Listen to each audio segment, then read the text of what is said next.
first requirement in terms of documentation is your identification. How do you prove your identification? Obviously your passport copy, which is pretty simple.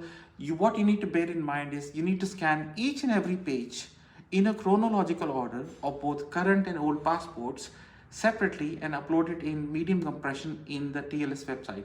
Now, what you need to bear in mind is that you must not miss out on page numbers. It has to be sequential, it has to be in colored, and you need to make sure that you are capturing the image which is of reasonably high quality so that even the blank pages are clearly visible with the page numbers.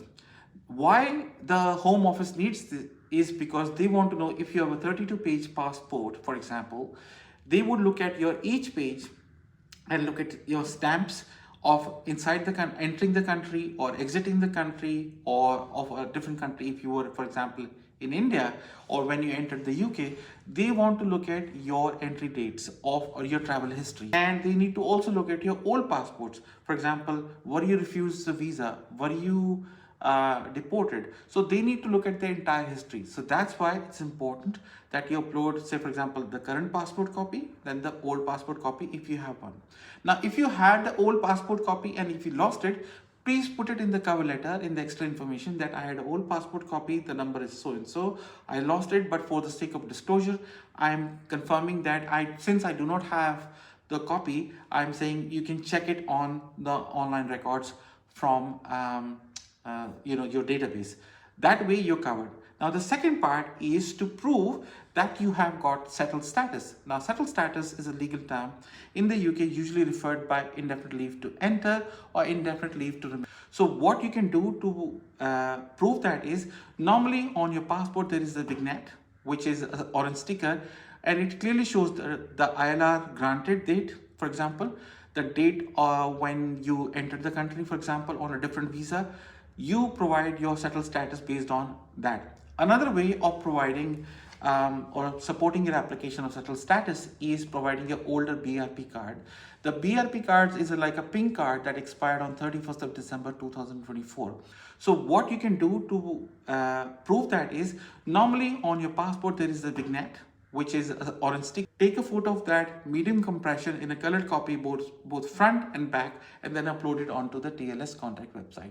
That is another way. Some people also show that they have got the sticker, but my recommendation is you provide the sticker, Home Office letter if you got one, and the BRP copy if you got. If you haven't got the BRP copy and you've moved to e-visa, you're welcome to provide that. Proving your 5-year residency in the UK. Now this is where, as I said at the beginning of the video, this is where people make most of the mistakes, because the application is expensive, and if you make a mistake and if you do not calculate the number of days that you've been inside the UK or absent from the UK, your application is most likely to be refused and you will not get a refund. So listen carefully. Now, in order to be eligible for citizenship, you need to, on a 5-year route, prove that you've been inside the UK. Given the fact that you are on ILR status, you become eligible. But here is what people are making mistakes on if you are on ILR route. So imagine you entered the UK on 1st of January 2020, you completed lawful residence for 5 years on 1st of January 2025. You applied about 20 days before the ILR was about to, the relevant visa was about to lapse, and you applied for the ILR. Then on March 1st, 2025, you were granted indefinite leave to remain in the UK. Now, the mistake that people do is they think they're immediately eligible to apply for British citizenship on a 5-year route. The answer is that is not true. If you were granted ILR, you must wait for further 12 months before you can apply for citizenship. So therefore, if somebody was granted on 1st of March 2025 indefinite leave to remain in the UK, then they are eligible to apply for British citizenship from 1st of March 2026, because there is a 12-month waiting window. Now, what is most important, they want to know, the Home Office wants to know, is whether you're serious about building a life in the UK, whether you want to make UK as your main home, And evidence of that is to look at your absences from the UK. Now, it is quite common if people have migrated from different countries to the UK that they might visit back their home, say for example, India or Canada or different countries. So they might go for a holiday. So what they want to know is how many days you've been absent from the UK. So what does the law require you to do? In the total of 5 years, you must have not been outside of the UK for 450 days. That means 90 days on an average for 5 years. And then in the last 12 months, you should have not been outside of the UK for more than 90 days. Now, both the conditions are extremely important, and this is where people make mistakes because they don't look at their passport copies. Sometimes they have the older passports, they got the new passports, and they fail to account for all the entry and exit stamps. So what I've done, if I show you on the screen, for example, I'm showing you an example where somebody left, say they came in 2020 September, they completed 5-year residence in 2025, for example, and they were absent from the UK 2 times. First, they left on 2nd of February 2022 and they returned on 28th of April 2022. Now, what you need to bear in mind is how to calculate the number of days you've been outside of the UK. So it's not a rocket science. The simplest thing is you need to understand, you need to count whole day. For example, if somebody left on 2nd of February and they return on 28th of February, you don't count those 2 days. The number of days that are in the middle of these dates are the whole days that you need to account for. For example, in this situation, it's 84 days.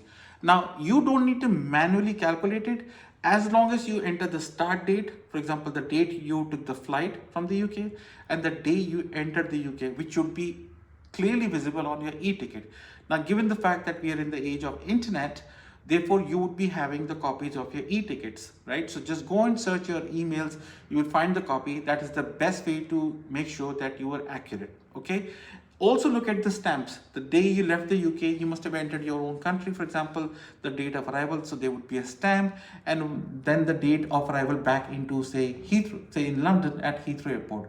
So therefore it's really important that you only calculate the days that are in the middle of 2 dates, right? So 84 days. So as long as you enter the start date and the end date, the system, the online application form for citizenship would actually calculate the number of days between 2 days and how long were you absent.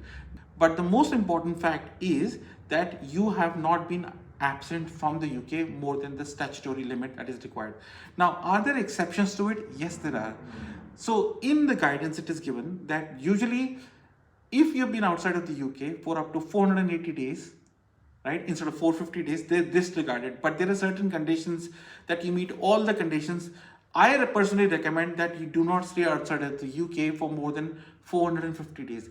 But if you got an exception, for example, you were logged in due to COVID or there was a health scenario, I recommend that you explain that in a cover letter. But usually more than 480 days, they do not like it. There is a clear guidance on that, and I think I'm going to put it in the link. In that situation, what you can do is delay your citizenship application. So for example, if you were extra 20 days or 30 days, make your citizenship application after a month so that all the days that you were, if you look at the last 5 years, then you would have not been outside of the UK for more than 450 days and the last 12 months for 90 days. Okay, that is an excellent way to show that. So the way you prove your absence from the UK is by looking at your e-tickets. Provide the copies of e-tickets because it would have your date of departure, the time, the airline, the price you paid, and your full name, and the date of arrival back into the UK, right? That's another one. And then you look at your stamp, go page by page. So the easiest way, which I did for my earlier people that I made the application and was successful, was that I looked at their page. I created a full PDF copy of the old passport and the new passport. Then I went page by page and then I documented the dates. Then I compared the e-tickets, right? And then I wrote it in the cover letters that here is the date they went, here is the date they arrived, and it was matching with the passport stamp copy, right? So that is the way you prove your absence. The next point that you are supposed to provide is your proof of passing the life in the UK test. Now, there are some exceptions to it. People who are over the age of 65 or who have a mental condition, they're exempt from this test. But usually, if you're between the age of 16 to 64 and you've passed the test, provide the reference number, provide the copy, upload the copy of that certificate that you have, and they will check it, and then you should be okay with that. It's pretty simple. Now, what else is there is you need to provide knowledge of English language as per the latest rules. I think it's level B1. So, but please look in the official guidance. Now, what you can do to prove your knowledge of English is there are 3 or 4 routes. First is you must have given, for example, a secured test in an approved test center, for example, IELTS or Pearson or Language Cert, right? So these are approved test centers, which I'm going to provide the link down below that you can look at it. And if you're holding indefinite leave to remain in the UK, then if you've given the test in the last 2 years, you don't need to appear for the test again. If that was accepted by the Home Office and you were granted ILR, you use the same test reference number or the certificate and provide it as an application. Now, if you got your ILR by getting a verification from ECCTIS, an organization that looks at the qualification that you studied, say degree or master's degree, it was taught in English, and this organization ECCTIS, which charges about £252 to verify whether it's equivalent to the UK degree and whether the English language requirements are met. Once they approve, you get a reference number, you upload that instead of a test reference number, then you're done. Now, another thing is, if you are a citizen or a national of certain countries like Antigua, Tobago, and there is a whole list of countries like 10 to 15 countries, which I'm providing in the link down below. If you're a national of that country and you hold the citizenship there, then you're exempt from this knowledge of English requirement. Now, the most important part is in terms of claiming citizenship is proof of residence. This is where some people, they make a mistake and they fully do not understand how to prove their residence. So in my opinion, if you are employed, your employment contract copy could be one proof showing your employer. If you've switched multiple employers, then you would have got a form called P45 that shows that you stopped working for one employer, the income tax you paid, the national insurance you paid, all of that would be on that form. Then there is another form called P60, which the HMRC gives you, that shows you the annual income, the income tax, and the national insurance that you paid. So if, say, we are covering period of 2020 to 2025, and you might have a single document that can actually prove that you are resident in the UK. But my recommendation, what I followed, and my recommendation to you is that provide a variety of evidence that is covering 2020, 2021, 2022, 2023, 2024, like that for 5 years. Another thing could be when you rented an apartment or a house, you would have got a tenancy agreement. So that agreement copy also is a proof of that. Then if you have bought a house after some time, your mortgage statement or mortgage deed would cover that. So the month, the year, that is also very relevant. What you cannot do is provide too much evidence in 1 year and leave another year completely empty without any evidence, right? So what you want is consistency. For example, you can have electoral registration with the council. For example, if you're living in Walthamstow Council, go to the website, say you want to register for vote, provide your ILR details, provide your passport copy, and within 3 to 4 days, you will get electoral registration confirming with your name and address. That also becomes a proof of residence. The letters you got from the Home Office and the emails and communication that you had, take the copy of, make one file of Home Office communication, saying Home Office communications, say ILR confirmation, skilled worker confirmation, for example, or any communications regarding if they felt that your application was insufficient, they wanted additional details. Those all communications, the date and the name and address would be mentioned there. Combine them into one with medium compression, colored copy, and then upload it there, and that would also become proof of residence. Now, proof of residence is a tab on TLS Contact website where I do not recommend that you upload all the evidence as a single file. Keep it separate. Council tax statements is excellent because you would be paying council tax every year. Once you provide a variety of evidence in that regard, then you clearly prove that you are the person who's been living in the UK. You've been not outside of the UK for more than the period you claim, and then they clearly know that you are the person that is stating on the application form that you've been lawfully residing in the UK for 5 years. I have personally included photographic evidence of two elderly dependents because they had no virtual social life. So I wrote in the cover letter saying these are very old people aged 81 and 75 because they don't have a social life due to disabilities. The maximum evidence I am able to provide is the entire NHS history, which showed the timeline from 2020 to 2025 by month. In some cases, what was the diagnosis, I redacted some of the details, but I was able to clearly show the timeline that I have only this proof because they have been living free, there is no rent, so they did not have any council tax bill. So if you are in such a position, my recommendation is look at the guidance and then try to think back pragmatically that what are the official documentations I can provide. My recommendation is provide a variety of documentation. So for example, if in 2022 you have more than 2 documents, it's great, right? It does not have to cover each and every month, but if you show different dates, different months, but with your full name and address, then it solidifies your application, because proof of residence is extremely important besides the appearance. Some photographic evidence, for example, if you're working, you were at a public place in London, for example, and you were with your work colleagues and they happen to be your referees, say this is a photo of this in this event at, say, Deloitte office, for example, if you work for Deloitte, and say in the middle I'm sitting, on my right hand side is so and so who happens to be my referee of the citizenship application form. But mind you, photographs don't have that probative value because there is not independent way to verify, but try to stick to official documentation. Now, finally, what you need to provide is a cover letter. I cannot emphasize enough to you how important it is to have a cover letter. Now, for your assistance, I drafted a cover letter which is completely free for you in the link down below and in my previous video also. Now, if you are a spouse married to a British citizen, then this cover letter is not for you. If you are someone who's holding ILR or ILE settled status, then this cover letter is for you. This way, the person who's assessing your application, their job becomes easier. And I have repeated again and again in my prior videos, the more effort you make to simplify and make a structured application through a cover letter, the greater your chances on the balance of probabilities of your application becoming successful.